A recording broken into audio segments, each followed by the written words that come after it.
Salut à tous! Aujourd'hui, on se retrouve autour du jeu Mindbug pour un nouvel épisode de notre série sur les cas pratiques dans le jeu Mindbug. La dernière fois, on avait fait toute une série de cas pratiques sur la capacité des furtifs. Si ça vous intéresse, je vous invite à jeter un œil. Et là, on va s'intéresser à des stratégies à mettre en place en cours de jeu pour essayer de piéger notre adversaire. C'est parti!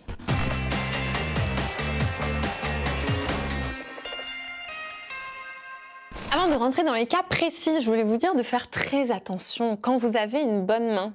Attention, c'est peut-être la pire config en fait.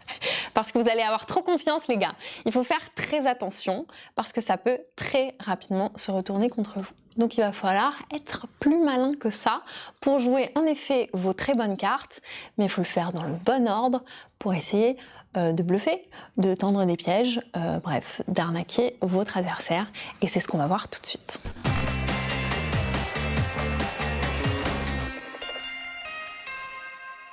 Premier cas, on va essayer de piéger notre adversaire. C'est la fin de la partie. Je suis un peu dans la merde parce que je n'ai qu'un seul point de vie. Je n'ai plus de Mindbug. Mon adversaire, lui, est au top de sa forme avec 5 points de vie et encore un Mindbug. Donc là, faut être plus malin que tout le monde, tout simplement. Mais j'ai des cartes qui vont me permettre de faire quelque chose. Je vais essayer de tendre un piège à mon adversaire avec son Mindbug. Je vais jouer la sirène mystérieuse qui va faire en sorte de mettre nos points de vie à égalité.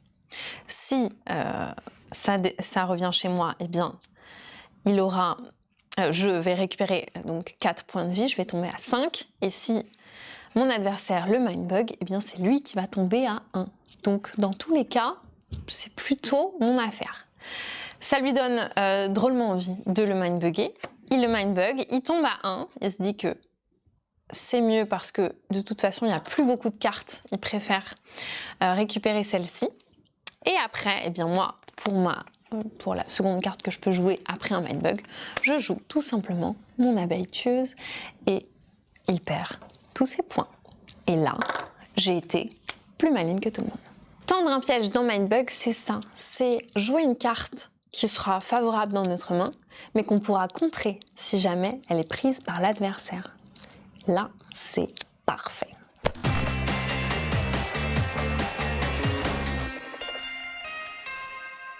Autre partie, autre cas pratique, nous sommes au milieu de la partie, on a déjà utilisé un Mindbug chacun, moi j'ai plus beaucoup de points de vie, et dans ma main j'ai des cartes qui sont intéressantes et j'ai envie de préparer le terrain. Donc je vais essayer de plus ou moins tendre un piège pour pouvoir jouer mes cartes coûte que coûte.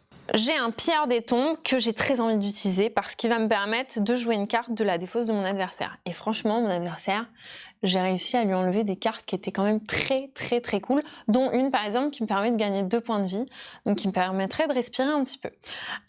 Sauf que si je joue mon Pierre des Tombes, moi aussi j'ai des cartes hyper intéressantes dans ma défausse, il y a moyen qu'il ait envie de me mindbug, normal. Donc je vais préparer le terrain.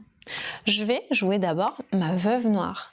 C'est une créature qui permet de faire en sorte que mon adversaire ne puisse pas résoudre ses effets joués.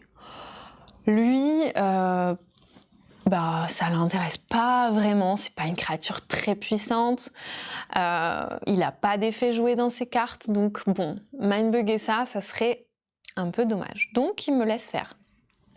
Son tour passe et revient mon tour. Et là, je peux jouer mon Pierre des Tombes parce que, en fait, s'il me le mindbug, il peut pas l'utiliser, donc il pourra pas utiliser sa capacité. Donc, en effet, il pourra récupérer une carte assez puissante, mais j'aurai pas à subir les effets de la carte.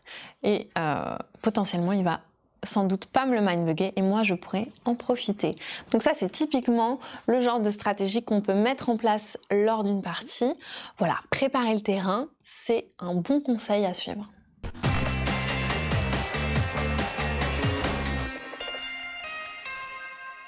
Troisième cas pratique, je vous propose de tomber ensemble dans un piège. On va essayer de s'en sortir.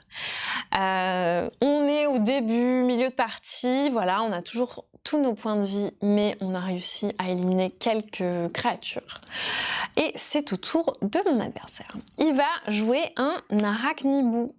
L'arachnibou, c'est un furtif venimeux, il est quand même assez costaud. Dans ma main, je n'ai ni furtif, ni chasseur, ni créature pour l'instant capable d'affronter cette créature. Donc, le mieux à faire, selon moi, à ce moment-là, c'est de mindbug. Donc, je mindbug l'arachnibou et je le récupère devant moi. À cela, mon adversaire peut jouer donc une seconde carte puisque je l'ai mindbug et là, il va jouer le Kangousaurus Rex qui lui permet en fait de détruire toutes les créatures de puissance 4 ou moins de chez moi. Ce qui fait que ça élimine l'arachnibou que je viens de capturer, ainsi qu'une autre de mes créatures. Si je laisse passer ça, le mindbug que j'ai utilisé n'aura servi à rien. Et ça, c'est dommage, c'est exactement ce qu'il voulait faire. C'était son plan, c'était son piège. Donc, à la limite, eh bien, je préfère aller jusqu'au bout de mon idée. Donc, je mindbug. Je mindbug 2 fois de suite, mais parfois, ça vaut le coup. Et je vous invite vraiment à ne pas hésiter à le faire dans des cas comme celui-ci. Je récupère le Kangousaurus Rex et ça me fait quand même pas mal de créatures très sympas, assez puissantes, qui lui enlèvent en plus l'une des siennes. Donc je pense que c'est quand même la meilleure stratégie à faire.